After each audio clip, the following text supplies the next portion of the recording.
Because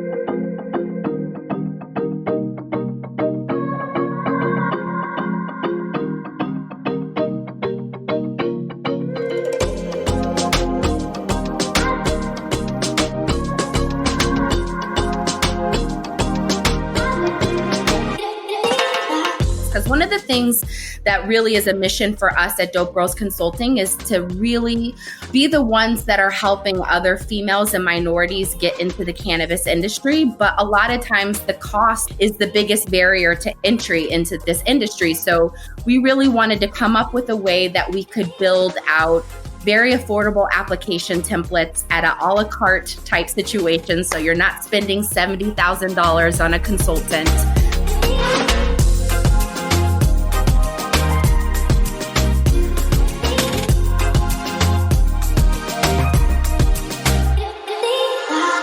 All right, everybody, welcome back to another episode of the Cannabis Corona Report, where we speak to cannabis companies that are succeeding or helping other companies succeed during the global pandemic. And today, we are joined by Rene Chatfield and Rachel Bradley, the founders of Dope Girl Consulting.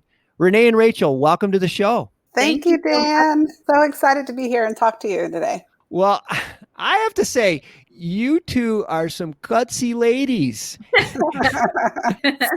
Heard. Oh my gosh. I mean, it's for our listeners. They had careers that most people would kill for. Super high level executives at Samsung, WNBA, NBA, Rock Nations, Nike. But you saw an opportunity and a need that needed to be filled. And so you basically threw caution to the wind and walked away from careers to form Dope Girl Consultings. I mean, that is so cool. That is so cool. I want to start with you, Rachel. You're from Chicago. You've been working on this cannabis idea for a while. I have. So what happened that made you say, now is the time to break into cannabis? You know, I had been wanting to get into cannabis probably for the last 7-8 years now. And came up with, that $1 million idea, the idea that just wakes you up out of your sleep, and started researching into, the medical cannabis laws that were being passed in Illinois, and thought, there's no way that I'm going to be able to afford to get into cannabis at this level, and really just kind of put that dream on the shelf for a while.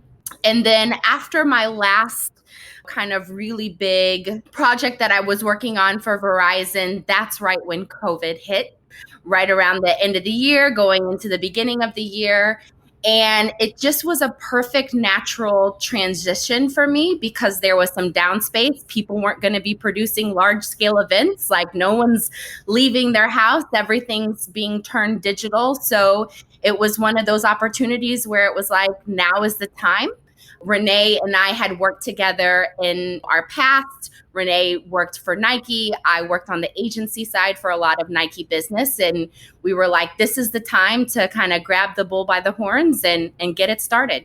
Man, you must be some salesperson, because I know that you went to Rene and said, hey, here's the idea. I got the plan. Let's just knock this thing out. That's pretty cool. That's pretty cool. She sure did. And I happened to have a bank full of Nike money that I was ready to invest in. The right person came knocking on my door, and I was like, yes, this is exactly what I need to do right now. You're talking about the agency money or the money from Nike. I mean, there's not a better brand personality, and I don't know that I can think of. Maybe Disney. You must have an amazing branding insight. What are some common branding mistakes that cannabis companies continue to make? That's good. Man, that's a great question. I wish we had more time because Rachel knows the challenges that we've had just by the small ones that we've come across or the big ones that we've come across. We're just it's all wrong, from the logo colors to everyone in the same colors to the fonts being wrong on their website. You can't even read what the heck their name is. Really have seen some very challenged cannabis brands out there, but we're excited to help all of them. So that's why you're here. That's why you're here. Yeah, for sure. Because you're right. If the colors isn't consistent with the font, isn't consistent with who their customers, it's just disjointed. We're moving along really quickly here, but Rachel, you're in the middle of the Illinois licensing process, which with all the delays must Yes. be incredibly stressful. I think I read that Dope Girls actually applied for both a wholesaler and a transporter license. Most people don't realize just how much work and how expensive it is Yes. to apply for a license. And Rene and I made the decision to go after those licenses. We went after an infuser's license and a transporter license pretty late in the game. I mean, most people are taking 6 months to build out these applications. And I think we had about 6 weeks to build out the application. So it was one of those things where it was like, once we decide that we're going to put our mind to it, sky's the limit. There's no Just stopping do it. us. We said, just do it. I think I heard that before. Somewhere, right? Somewhere.